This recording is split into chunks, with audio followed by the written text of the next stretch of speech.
RCN. Le son de la différence.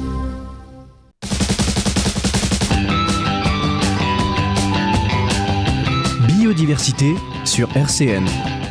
Bonjour et bienvenue dans Biodiversité. Aujourd'hui, nous accueillons Mathieu Ruillet du collectif des Hommes et des Arbres. Bonjour Mathieu, comment allez-vous ?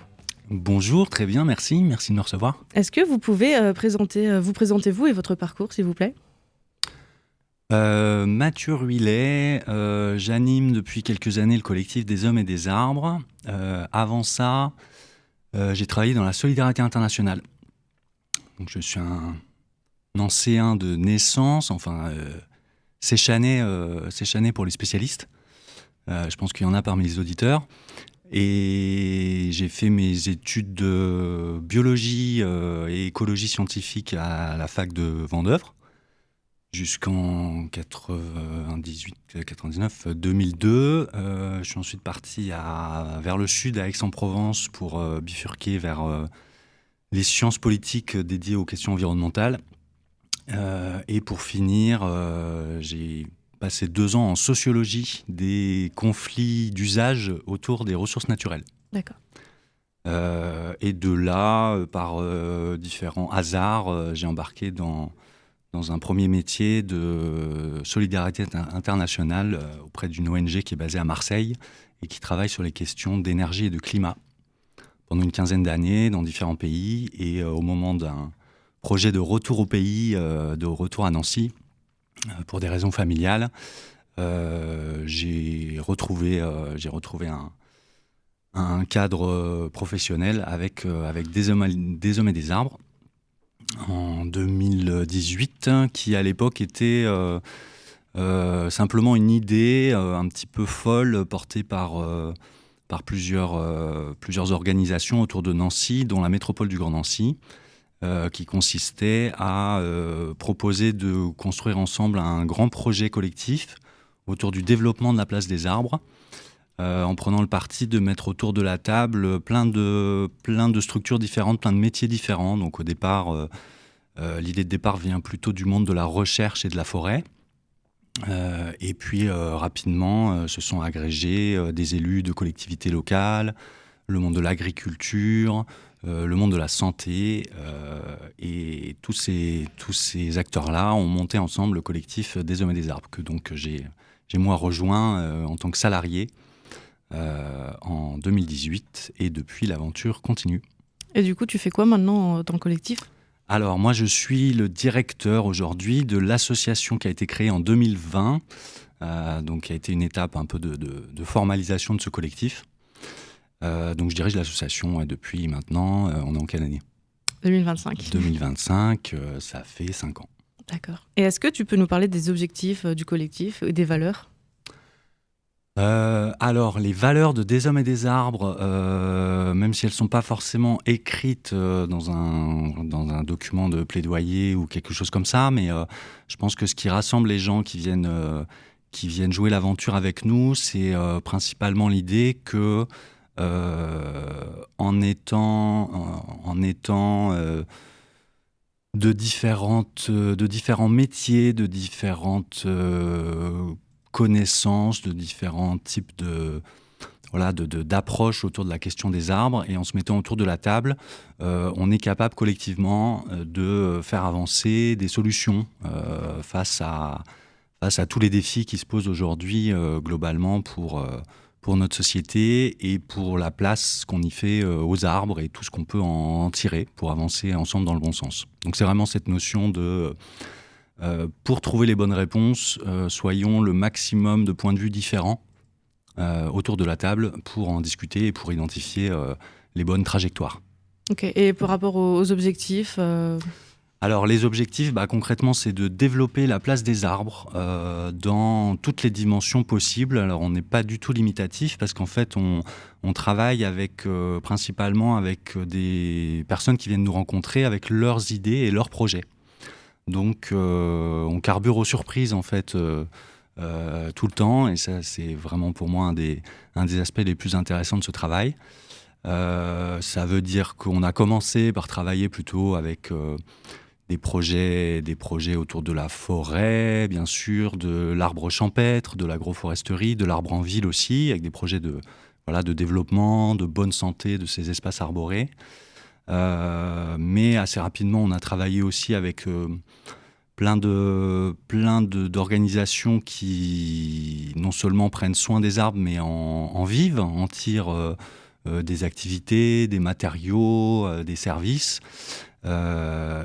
L'objectif, c'est d'aider ces projets en fait à se développer, à s'implanter localement et à effectivement apporter des réponses positives pour un maximum de monde et pour, comme on dit parmi les technocrates, le territoire, le bien-être et le développement du territoire dans son ensemble. Donc ça veut dire qu'on s'intéresse à la fois à la bonne santé des écosystèmes, mais aussi de tous ceux qui y vivent et de tous ceux qui en vivent, en cherchant les lignes d'équilibre entre toutes ces questions-là.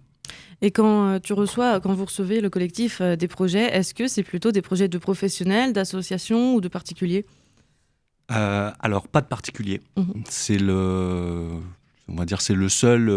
seul frein à l'entrée. Les projets qu'on reçoit, qu'on présente à notre collectif et qu'on accompagne éventuellement lorsqu'ils reçoivent le label des Hommes et des Arbres, doivent nécessairement être portés par une organisation constituée. Mais elle peut être de toute nature, entreprise, association, collectivité locale, syndicats, quelle que soit la structure. On accueille tout type de projet porté par tout type de structure. Et est-ce que tu peux nous parler, tu peux nous dire comment ça se passe quand vous recevez ces projets, comment vous les organisez, comment vous en parlez ? Ouais. Alors quand on reçoit un projet, quand un projet se présente à nous, certains aussi on va les chercher parce que on trouve qu'on en entend parler et puis on trouve qu'ils vont potentiellement dans le bon sens. On les présente chaque trimestre à l'ensemble du collectif. C'est-à-dire qu'on invite tout le collectif. Aujourd'hui, c'est un peu plus d'une centaine d'organisations et de citoyens aussi, une petite dizaine de citoyens, parce qu'on peut adhérer à l'Association des Hommes et des Arbres en tant que citoyen, librement, et en tant qu'organisation tout aussi librement.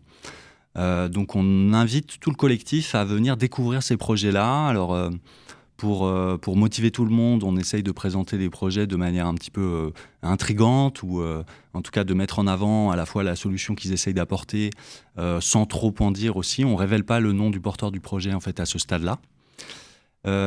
Et donc par retour de mail ou de téléphone, différentes personnes du collectif se manifestent en fait pour venir découvrir, et en général c'est plutôt on a envie d'en savoir plus, qui c'est le porteur, où est-ce qu'il est, qu'est-ce qu'il va faire concrètement. Donc toutes ces motivations-là en fait sont aussi le carburant du collectif, c'est-à-dire qu'on peut être intéressé parce qu'on trouve que ça a l'air chouette, on peut être aussi potentiellement irrité parce que justement c'est le type de projet contre lequel on porte des enjeux qu'on veut défendre. On peut être intrigué, c'est souvent le terme qui revient.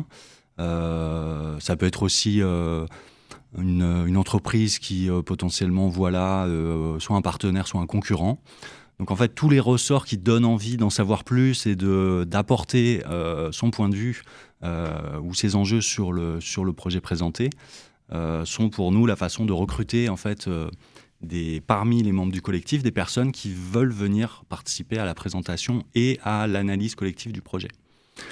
Ça veut dire que pour chacun des projets qui se présentent au collectif, il va rencontrer un petit groupe de membres, en général entre 10 et 15, mais qui est différent à chaque fois, en fonction des personnes qui auront souhaité en savoir plus et apporter leur point de vue sur le projet. Puis on va aussi, nous, bien sûr, chercher, plutôt pour des questions d'éclairage entre guillemets experts, tel ou tel laboratoire de recherche, tel ou tel acteur qui a déjà fait peut-être quelque chose un peu dans le même esprit que le projet qui est présenté.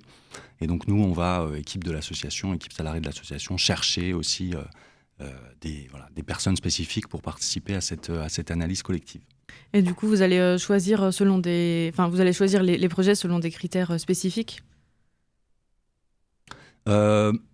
Oui, mais là aussi qui sont assez ouverts. Alors, on a quand même un critère important qui est que comme on est un collectif qui est quand même ancré historiquement sur la Lorraine et aujourd'hui sur l'ensemble de la région Grand Est, il faut que le projet soit porté par une structure qui existe en région Grand Est, ou bien, et c'est assez souvent le cas, par une structure qui n'est pas de la région, mais qui a envie de venir travailler à la rencontre de toute la richesse qu'on a en région sur le sujet des arbres, parce que c'est quelque chose effectivement dont on pourrait parler, des massifs forestiers qui ont plusieurs qualités, plusieurs spécificités par rapport à l'ensemble des forêts de France, mais aussi plein d'acteurs, plein de ressources et plein de pépites en région autour de ces sujets-là, plein de compétences. Donc on a aussi pas mal de porteurs de projets qui viennent d'ailleurs et qui ont envie de venir travailler avec des gens dans la région et pour lesquels nous on sert un petit peu de point d'entrée, de point d'aiguillage à travers l'ensemble des personnes qui constituent le collectif aujourd'hui. D'accord, merci. Nous allons faire une petite pause en écoutant Blue Angels de Fearless Flyers. Jusqu'à 12h30, biodiversité sur RCN, avec Clotilde Gougelin. Nous sommes toujours avec Mathieu Rulet du collectif des Hommes et des Arbres. Mathieu, tout à l'heure, tu nous as parlé que les citoyens ils pouvaient devenir adhérents au collectif. Est-ce que tu peux nous parler des rôles et des actions qu'ils peuvent avoir dans le collectif ? Oui, en fait, comme tous les autres membres du collectif, les personnes qui adhèrent en tant que citoyens sont invitées à participer aux différents moments d'échange qu'on organise, soit autour des projets concrets qu'on présente au collectif, comme on en parlait tout à l'heure, soit sur les autres formats qu'on propose et sur lesquels on mobilise les membres. En l'occurrence, on travaille aussi des fois sur des sujets que moi j'appelle orphelins, c'est-à-dire des sujets sur lesquels on sait qu'il y a un enjeu important, mais sur lequel on n'a pas encore de porteur de projet identifié qui vient présenter une solution et qui vient se soumettre entre guillemets au regard du collectif des Hommes et des Arbres. Par exemple, on a un sujet important autour de l'impact des arbres et des espaces arborés sur la santé humaine, autour des pratiques comme les bains de forêt, par exemple, dont on entend beaucoup parler. Ce sont les pratiques qui se développent, mais pour lesquelles aujourd'hui on n'a pas encore de porteur de projet qui s'est présenté. Donc ça, c'est des formats un peu plus, on va dire, exploratoires, où on se questionne en fédérant à la fois des personnes intéressées, mais pas spécialement, qui ne se considèrent pas expertes, et puis de l'autre côté, où on fait intervenir des acteurs de la santé, des acteurs de l'aménagement forestier. Et c'est vraiment là-dessus que nous, on situe notre travail, dans cette possibilité de faire se rencontrer des experts, des non-experts. C'est difficile parfois avec certaines personnes de leur expliquer qu'elles ont toute leur place dans les échanges qu'on organise, même si elles ne se considèrent pas expertes. Et puis c'est aussi parfois difficile avec les experts de leur laisser une place relative dans un tour de table et de ne pas les laisser prendre la parole pendant l'intégralité des ateliers. Mais ça, c'est vraiment notre boulot, notre spécialité que d'équilibrer les paroles. Et puis en étant sur cette idée que une personne qui elle-même, par exemple, pratique la forêt au titre de ses loisirs, elle apporte aussi ce que certains appellent de l'expertise d'usage, c'est-à-dire qu'elle elle sait, elle, précisément, ce qu'elle attend de la forêt, ce qu'elle vient y trouver, ce qu'elle y ressent. Et donc, tous ces apports, en fait, peuvent être extrêmement pertinents pour identifier ensemble ce qu'on pourrait faire autour d'un sujet. Même chose autour des projets qui viennent se présenter, en fait, parce que un certain nombre de ces projets s'adressent au public en général. Et c'est aussi très précieux pour un porteur de projet qui est en train de développer une idée que d'avoir en face de lui des personnes entre guillemets réelles qui pourraient être bénéficiaires ou clients de la solution qu'il essaye de proposer pour ajuster son projet le plus tôt possible aux attentes réelles des personnes qu'il peut être amené à rencontrer grâce au collectif. Et est-ce que le collectif il organise des événements avec du public pour sensibiliser, par exemple ? En théorie, non. parce que c'est pas notre mandat de faire des choses à la place de nos membres. En fait, le collectif est finalement assez récent, puisqu'on a parlé tout à l'heure rapidement de la genèse du collectif, mais première discussion, entre guillemets, autour de cette idée des hommes et des arbres en fin 2017, constitution officielle de l'association en 2020. On travaille depuis 2021, donc on est assez jeune et on est constitué par plein de gens qui font plein de choses super sur tous ces sujets-là, dont beaucoup d'associations d'éducation populaire, d'éducation à l'environnement, de médiation scientifique, de médiation artistique, qui eux sont en contact avec le public et eux proposent des événements, des rencontres, différents formats, des ateliers participatifs, etc., etc. Donc, nous, notre travail à l'échelle du collectif, c'est vraiment de mettre en avant ce qu'ils font eux et puis de créer des liens, des synergies entre des acteurs qui ne se connaissent pas forcément encore et qui peuvent avoir intérêt à développer des choses ensemble. Cela dit, on est quand même parfois amené en direct à porter des choses parce qu'on a aussi cette place un peu particulière d'être au milieu de plein de métiers, comme je le disais tout à l'heure, de plein d'enjeux différents. Et donc, on a une espèce de posture de... nos amis scientifiques appellent ça le tiers de confiance. On est moins tiers de confiance que l'université, que la recherche, mais on a quand même un petit peu une identité comme ça. Et donc, par exemple, fin 2023, on a été amené à organiser avec le syndicat des entreprises de la forêt et du bois des assises régionales pour questionner l'avenir des forêts et du bois en région Grand Est à l'échelle 2100. Et là, pour le coup, c'est nous qui avons été organisateurs, bien sûr en travaillant avec les différents membres qui étaient intéressés sur le sujet. Donc voilà, en théorie non, mais ça arrive qu'on le fasse parce que voilà, on a cette place un peu particulière. D'accord. Et est-ce que le collectif, il travaille avec d'autres collectifs, associations ou autres qui rejoignent vos actions ? Alors, on fait partie à l'échelle nationale, ne se présente pas comme un collectif avec ce terme-là en tout cas, mais d'un réseau de projets qui sont un peu câblés comme nous, qui sont un peu construits comme nous, comme le collectif des hommes et des arbres, mais sur des sujets différents. On fait en fait partie d'un programme national qui est porté et soutenu par le bureau du Premier ministre, qui s'appelle Territoire d'innovation, territoire au pluriel.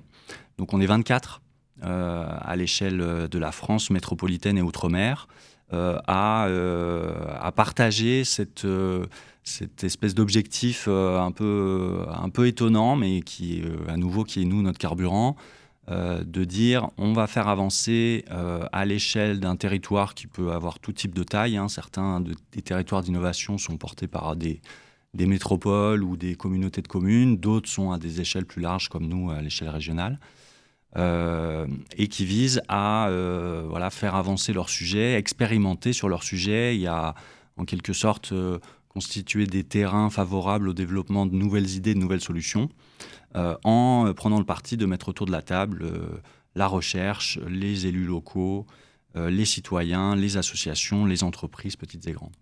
Et est-ce que tu peux nous dire en quoi il est important de sensibiliser la population à la biodiversité, ici aux arbres par exemple ? Alors pour plein de raisons, dans le désordre, on voit bien qu'il y a une attention qui augmente de manière générale sur ces sujets-là. Et donc ça veut dire que tous les nouveaux projets qu'on peut voir se développer localement font l'objet d'un regard, soit par les médias, soit directement par les citoyens, les riverains, soit par des collectifs, soit par des associations, que nous on considère comme des vigies, ou des porteurs, des porteurs attentifs ou des lanceurs d'alerte ou ce type de notions qui sont là pour qui se mandatent elles-mêmes pour être attentifs aux enjeux, aux impacts d'un projet qui peut se développer. Et donc c'est important d'être à l'écoute de cette attention portée par des citoyens organisés ou pas. Parce que voilà, ils sont ils ont ce rôle de vigie. Et pour le porteur de projet lui-même, qu'il soit sensible ou pas à ce type de questions, dans tous les cas, c'est un risque. Parce que un porteur de projet entrepreneurial qui développerait quelque chose et qui rencontrerait des questionnements, voire des oppositions en local, ça veut dire déjà des embêtements, ça veut dire que c'est pas agréable pour lui, évidemment, et puis ça veut dire aussi possiblement des durées de projet qui se rallongent, voire un projet qui finalement n'aboutit pas à la fin. Donc c'est aussi pour un porteur de projet une façon c'est un risque en fait qu'il s'agit de gérer, quoi. Donc nous on voit vraiment avantage à pouvoir détecter ce type de risque le plus tôt possible pour que le porteur de projet en ait conscience. Donc voilà, nous c'est vraiment notre premier rôle quand il y a des projets à impact potentiel ou qui pourraient lever des oppositions locales. On cherche vraiment, nous, et on invite les porteurs de projets à travailler avec nous pour le plus vite possible faire leur coming out, entendre des critiques ou des interrogations et être capable soit d'y répondre quand il s'agit simplement d'y répondre, mais la plupart du temps c'est pas ça, soit de les intégrer en fait dans le projet et de dire ok, j'ai entendu qu'il y avait tel type de critique qui pouvait s'opposer et donc je fais bouger mon projet pour qu'il s'adapte aux attentes de tous. Et ça marche avec les citoyens, mais ça marche aussi avec plein d'autres types d'acteurs, parce qu'un projet peut aussi rencontrer des oppositions de la part d'un métier qui va se trouver en difficulté par l'arrivée de ce nouveau projet-là. Et donc là aussi, il s'agit de réussir à écouter d'abord, c'est le plus difficile, l'autre partie qui apporte un regard sur son projet, et puis ensuite réussir à faire bouger son projet en intégrant les attentes qu'on peut recueillir. Il y a un label des Hommes et des Arbres qui existe. Est-ce que tu peux nous en parler rapidement ? Ouais, le label des Hommes et des Arbres, c'est ce à quoi accèdent les porteurs de projets qui se sont présentés au collectif et sur lequel le collectif a établi collectivement que la solution qui est développée par le projet peut être une contribution intéressante aux défis qu'on s'est donnés ensemble. Le collectif des Hommes et des Arbres, dès le départ, a identifié 5 grands défis pour développer la place des arbres dans la société. Et donc les projets qui viennent se présenter au collectif sont toujours potentiellement apporteurs d'une contribution, quelle qu'elle soit, petite ou grande, une toute petite brique ou une très grosse brique, on accueille tout le monde. Donc le projet labellisé, ça veut dire qu'il est reconnu comme potentiellement pertinent. Ça veut dire aussi que le porteur de projet s'engage, parce que le label des Hommes et des Arbres est un label d'engagement. C'est pas pour dire le projet est parfait, félicitations, merci, au revoir. C'est plutôt de proposer aux porteurs d'embarquer avec nous, d'embarquer au sein du collectif et de travailler sur des préconisations qui lui sont faites par le collectif. Parce qu'en fait, systématiquement, les projets, quand ils sont considérés comme potentiellement pertinents, il y a aussi toujours des préconisations qui sont faites et qui émanent, qui ne sont pas des choses d'experts en tant que telles, mais qui émanent justement de cette analyse à plein de regards différents autour des projets. Donc voilà, deuxième aspect du label. Premier aspect, c'est une reconnaissance de pertinence basée sur vraiment une analyse avec de nombreux enjeux, de nombreux acteurs autour de la table. Le deuxième, c'est l'engagement du porteur à suivre les préconisations qui sont établies à partir du regard multi-angle porté par le collectif. Et le troisième volet, c'est que les projets labellisés bénéficient d'un accompagnement de notre part, donc de l'équipe salariée de l'association, qui consiste à faciliter toutes ces mises en relation avec les différentes ressources dont ils peuvent avoir besoin pour faire avancer son projet dans le bon sens. Ressources qu'on va chercher au sein du collectif, en fait. Donc voilà, j'ai besoin de l'appui d'un laboratoire de recherche, j'ai besoin d'un financement par une collectivité locale, j'ai besoin d'un fonds d'investissement, j'ai besoin d'un partenaire industriel. La richesse du collectif permet d'aller mobiliser des ressources au service du bon développement des projets labellisés. Et pour finir, est-ce que un de ces défis a été relevé ? Un des défis du label ? Non. Ah. Non, parce que c'est des défis vraiment de long terme et assez généraux. Mais par contre, oui, il y a plein de projets qui aujourd'hui sont arrivés à maturité et qui offrent leurs solutions. à ceux qui peuvent rencontrer la problématique concrètement. Donc oui, on a plusieurs solutions qui sont aujourd'hui appelées matures, c'est-à-dire que la phase de développement, la phase de projet est terminée et la solution existe, elle est disponible. On a par exemple un des tout premiers projets qui est arrivé, projet labellisé qui est arrivé en fin de cycle. Ça a été le projet TERAF, comme territoire agroforestier, un projet qui a été développé par l'Institut national de la recherche agronomique et environnementale, l'INRAE, de Mirecourt et la Chambre d'agriculture, et qui a consisté à développer toute une méthode pour accompagner le développement de l'agroforesterie à l'échelle d'un petit territoire. Donc, c'est une méthode, elle aussi participative, avec tout un set d'outils qui sont disponibles pour des collectivités ou même pour des collectifs citoyens ou associations qui voudraient développer l'agroforesterie sur leur territoire, avec toute une série d'outils à disposition dans un grand guide disponible sur le site internet du collectif des Hommes et des Arbres, pour que la méthode puisse être reconduite tout ou partie par d'autres acteurs. Ok. Merci Mathieu d'être venu. Merci chers auditeurs de nous avoir écoutés. Et puis on se retrouve bientôt pour une nouvelle émission de Biodiversité. Et on se quitte en écoutant Words de FR David. RCN, www.rcn-radio.org